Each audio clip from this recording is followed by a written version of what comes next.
Well, hello and welcome to Faith, Philosophy and Life with me, Mr. Shelton. I do hope that you are doing well and you had a good half term. I'm sorry that we're still not in school, and I'm sorry that you're still watching these clips. However, I'm sure we will make some good progress. This half term, we're going to be thinking about the role that we've got in Britain and some of the rights and responsibilities that we might have living in this country. So that's our objective. Now, behind me, hopefully you recognise this place. It's not my house and it's definitely not your school. This is Buckingham Palace. This is where the Queen lives, and when she's there, there is a flag that flies. It's not the Union flag, it is her own special crest that flies on the flagpole, which you can see behind me. So today we're going to think about what it means to be British and how faith fits within that as well. Amen. Okay, so this is the time for you to grab your pen and paper and cue the cheesy intro music.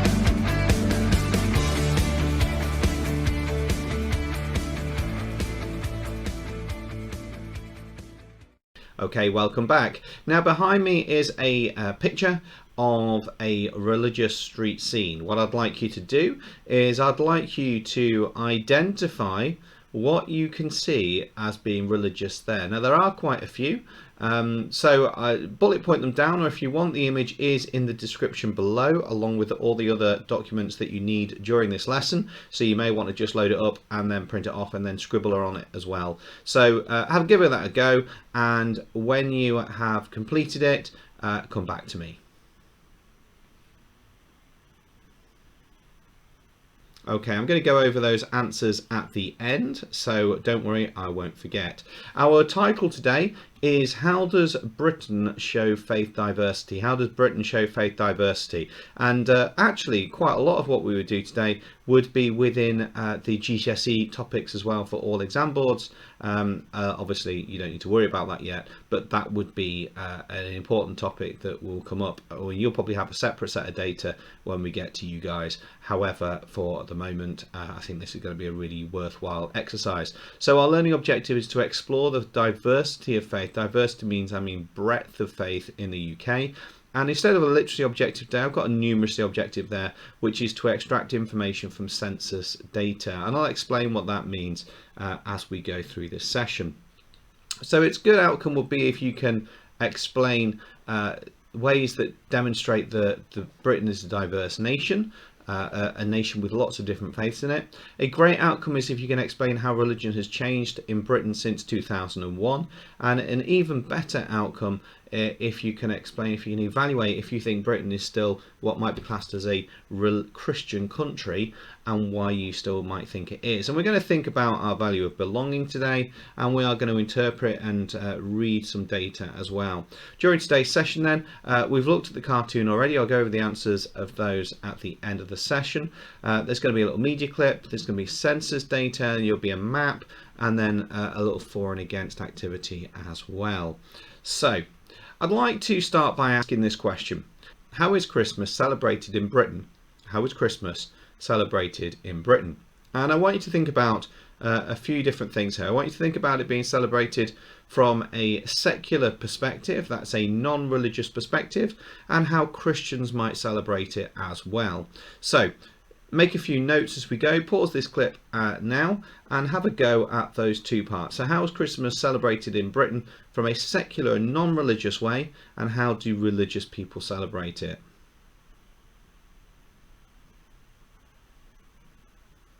Okay, so in a secular way, you might have that people buy presents and they go around, they meet, they have big meals. or tinsel, trees, all of those are secular approaches to celebrating Christmas. In a Christian way, then people go to church, they pray, they might sing Christmas carols, they hear them on the radio sometimes. There's quite often the Queen's speech, which has got religion within it as well. All of those are Christian things. I'm sure I've missed loads of others. You probably have others there as well. Then I wonder what else is religious in Britain today. Okay, so what else would we class as religious in Britain today? Now, you might say things like giving to charity or doing good works. Well, I then want you to try and split that into which ones are culture, which ones belong to the nature of us being British, and which ones are actually religious. So a lot of people would say, oh, there's lots of people go to church at Christmas and Easter. Well, yeah, but is that culture or is that religion? So they're the sort of things I want you to think about. It's a little bit harder to think about that question. But again, pause this clip, see what you can come up with. Here is a little thought for you. Tony Blair, who was a prime minister going back in the day, I'm imagining probably most of you were very young children at the time that Tony Blair was the prime minister. He has this quote. He told the immigrants to Britain, the people that moved to Britain for work, that in his opinion they have a duty to integrate to the country's mainstream. They have a duty to become fully British. In a speech immediately interpreted as overturning decades of Labour support for multiculturalism, that's the variety of different cultures, the Prime Minister explained what ethnic minorities should do if they want to call themselves British. Among the qualities expected of them were equality of respect, especially of women, observing the rule of law, and having a command of English, being able to speak English well. If outsiders wishing to settle in Britain were not prepared to conform to such values of tolerance, then they should stay away, Mr. Blair argued. The right to be different, the duty to integrate, that's what it means to be British, he said. There are 4 questions behind me. I'd like you to pause this clip now and give it a go of answering those 4 questions. This should take you about 5 minutes or so. Okay, so the next thing then is I'm going to show you a clip with regards to religion in Britain. I would like you to take 3 notes from this clip.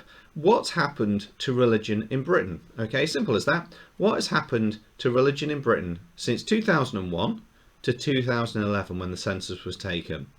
Now, let me just explain before you see this clip. Every 10 years, 2001, 2011, the next one will be 2021, the government do a census. They do a little survey. No, it's not a little survey, it's a big survey of every single person in the UK, and every single person has to respond to the survey. And all of that data is collected and passed back to the government. It covers everything from work to how many people live in each household, through to things like religion. So, when you watch this is really accurate data. It compares 2001 to 2011. And let's see, 3 notes is what I need to create what's happened to religion in Britain.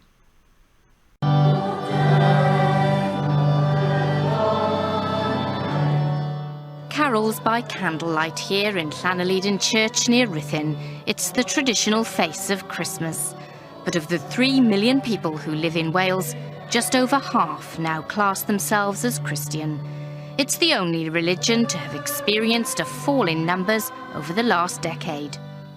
Between 2001 and 2011, the number is down 14% to 57%. By contrast, the number of people claiming to have no religion has risen by 14% to 32%. But the Archbishop of Wales thinks further decline is by no means inevitable and says what's happening to the church just reflects what's happening in many modern institutions. When you think about it, there's been a decline in all political parties, membership of political parties. The TUC has seen a decline. Institutions generally have seen a decline. Relatively speaking, the church is still quite strong. Yet the number of people declaring themselves not religious has seen a steep rise. Among them, Lorraine Barrett, a former Welsh Assembly member, who now works as a humanist celebrant, conducting funerals and other ceremonies. I would hope this would now give governments the opportunity, if you like, to take stock and think, oh, hang on, society's changing. We should perhaps be looking at public policy.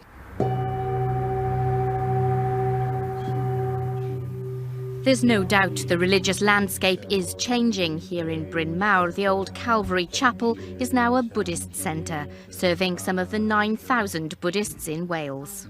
We started with only a few people 3 years ago, and now we have weekly, sometimes 15, 20 people, which is for Buddhist perspective, like Buddhist communities. It's quite a lot. As a child, Joan Foy came here to Sunday school. Once upon a time, there was a huge community, religious community here that seemed to fade away. And it's as if the building's been waiting to wake up again. So I think that transition's been very good. Other religions too are growing. There are now almost 46,000 Muslims in Wales. 10,000 people are Hindu, 2,000 Jewish and almost 3,000 Sikh. Sunday morning at King's Church in Newport, they see packing food for the needy as an important part of what they do. The other, of course, is the worship.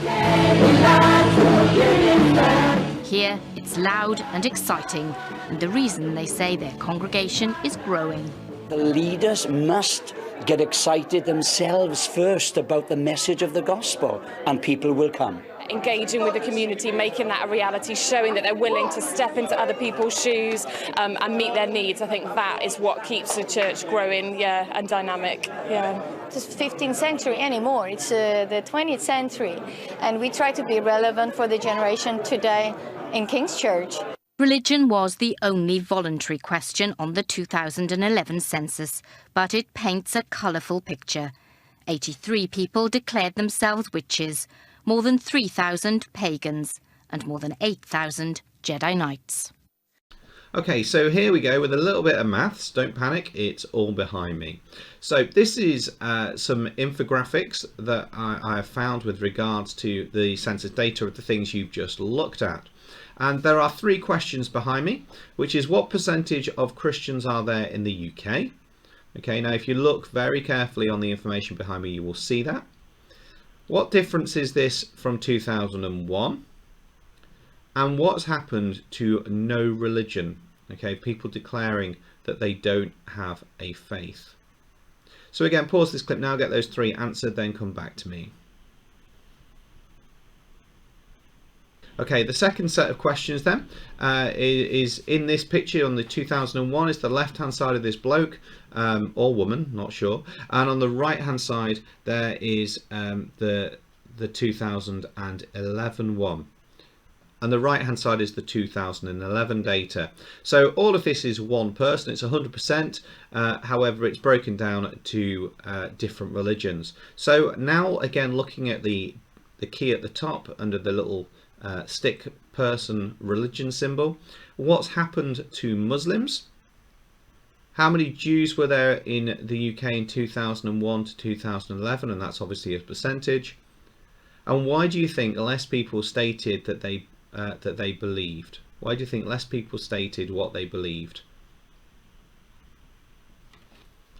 Okay, so just going over some answers then. The percentage of Christians there were in the UK was 59%, and that's a 12% decrease from 2001. But this is still stating that 59% of people claim that they are Christian, okay, from any denominations, whether that's Roman Catholic, Church of England, Baptist, Methodist, whatever denomination that they're putting that under. What's happened to no religion? Well, that's increased 10%. So the void of that 12% has almost been filled by the 10% increase from people declaring no religion. And that ties in with our next set of answers. So what's happened to Muslims? Okay, so Muslims is the green one, and you can see that that was 3% back in 2001, and that's gone to 4.8% in 2011. So it has increased without a doubt, the amount of Muslims in the UK. people belonging to the Islam faith. How many Jews were there in the UK 2001 to 2011? So for that you are looking at the black. In 2001 it was 0.5%, and it was also 0.5% in 2011. So it hasn't decreased and it hasn't increased either. And why do you think less people stated what they believed? Okay, so that's our other or not stated. Okay, so that's our 8% to 7.6%. So actually you'd imagine that people would be more likely to declare that they didn't believe something, and that's exactly what's happened. More people have declared that they don't have a faith, whereas in 2001 people generally didn't answer that question because they didn't have a faith and they just didn't answer it, whereas now people are far more likely to declare that they are an atheist, they have no faith, or maybe a humanist. So here is our next set of data. You will need to access this data from the link below in the description, but this is data from 2001. What I'd like to do is just explain this data to you. So what you've got here is you've got the percentages of people that would say they're Christian in different regions around the UK, and then that's broken down to Buddhist, Hindu, Jewish, Muslim and Sikh. Then what I've done is I've added up the Buddhist, Hindu, Jewish, Sikh and Muslim into a total non-Christian column. Now a lot of you will notice that that doesn't equal 100% in each region, and that's absolutely fine and dandy because there are other things that people could declare as well which are not part of that table. Now on the information below in the description, when you've accessed that, you will see that there's a sheet with some support and a more challenging sheet with regards to questions, but I just want to draw your attention to how this would work. So if there was a question that said what was the Sikh population percentage in West Midlands, then the answer would be 2%, because you'd look for Sikh and West Midlands. Now if I was to say where is it that the highest Sikh population is in the UK, again you would look for West Midlands, because you see it as 2%. If I was to ask what percentage of people in the East Midlands were not Christian, then you'd be looking at 4.4% based on that information that's on the grid. Now obviously some people would say that they had no faith and that would come into play at that point. However, for the sake of what we're looking at, that would be what we're going to look for the answer for. So I'd like you to go through those questions now and try and answer those questions as well. So this should take you probably about 20 to 25 minutes, and let's see what you can do before returning back to me.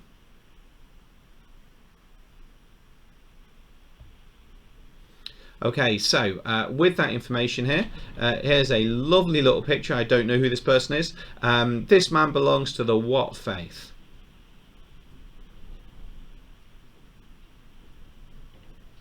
Okay, hopefully you've identified this man belongs to a Christian faith. He has a cross around his neck. And this is a photo that I took from West Midlands Safari Park near Birmingham. I wonder, what does this picture show? Okay, so look really closely at this picture. What does it show?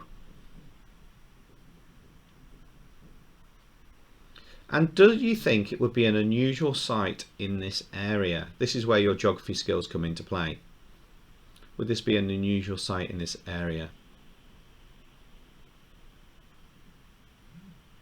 Okay, so if you look really carefully at this picture, you'll see that this is actually a Sikh youth group, and you know it's a Sikh youth group because you can see the kanda on the boy or the right hand side, 2 in, and you can also see the gentleman wearing the turbans. Now, would it be unusual to see a Sikh community group within the West Midlands? Well, no, because we know that when we went back to our data there, Sikhism is most prevalent within the West Midlands. So there's just an interesting thing that I thought I'd show you. So anyway, we'll explore the diversity of faith in the UK. It would be a good outcome if you could explain ways that Britain is a diverse nation. You've got a load of data there to support that. Great if you can explain how religion has changed in Britain since 2001. And even better if we can evaluate if Britain is still a Christian country. Now we're going to come on to that in a few moments.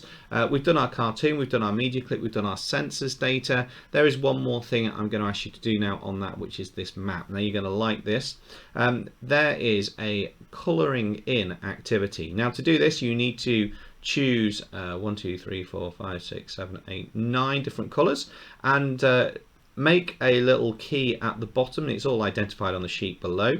And then what you're going to do is you're going to colour in each region based on their total non-Christian faith diversity. So this is using the information from the table that you've got. I'm going to keep this off. I've also added Wales onto this as well. Scotland had totally different data in one part of the census. So what you need to do is you need to, like, for example, say northeast is 1.7. So is the southwest. So whatever colour you have chosen for 1 to 2, you would colour both the same thing in the northeast and the southwest, and Wales as well, actually. So give that a go, make that nice and neat, and see what you can come up with regards to how that map of Britain would look with regards to faith diversity. This will probably take you about 15 minutes or so. Beautiful. Okay, so welcome back. So we've got our reflection question now, and our reflection question is this: is Britain still a Christian country? Is Britain still a Christian country? And you're going to answer that. You can use this structure here, which is some people think that it is a Christian country because, other people think that it's not because, and then I think that, and you're going to make a decision whether you think that it is in fact a Christian country or not. Try and do a quarter to half a page on that, so that you've got a little bit of information to support your thinking.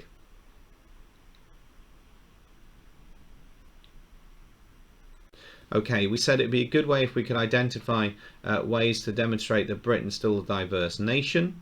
We said it would be great if we could explain how religion has changed Britain since 2001, and even better if we can evaluate if Britain's still a Christian country and why we think what we do with that. So let's have a little conclusion here. You might remember at the start of the lesson we looked at this. These are the answers which I could find. Now you may have found some more, but just looking at them, starting on the left hand side, moving to the right, you've got the Buddhism Today exhibit at the museum. You've got a series of 3 Buddhist monks there. You've got the Magen David, the synagogue symbol, the Jewish symbol on a synagogue, should I say. You've got the minarets on the mosque. You've got a film, Jesus Christ Superstar. You've got a church with a spire. You've got Christian Aid Shop. You've got someone who's with a sandwich board saying "Turn to Christ" on it. There's the turban of the Sikh, and then lastly there's the woman in the hijab. So they are the religious things within that picture. I hope that you've had some things to reflect and think about today. Thanks very much for your time. Take care of yourselves. God bless. Stay safe. And I will see you next week for our next lesson on faith, philosophy and life.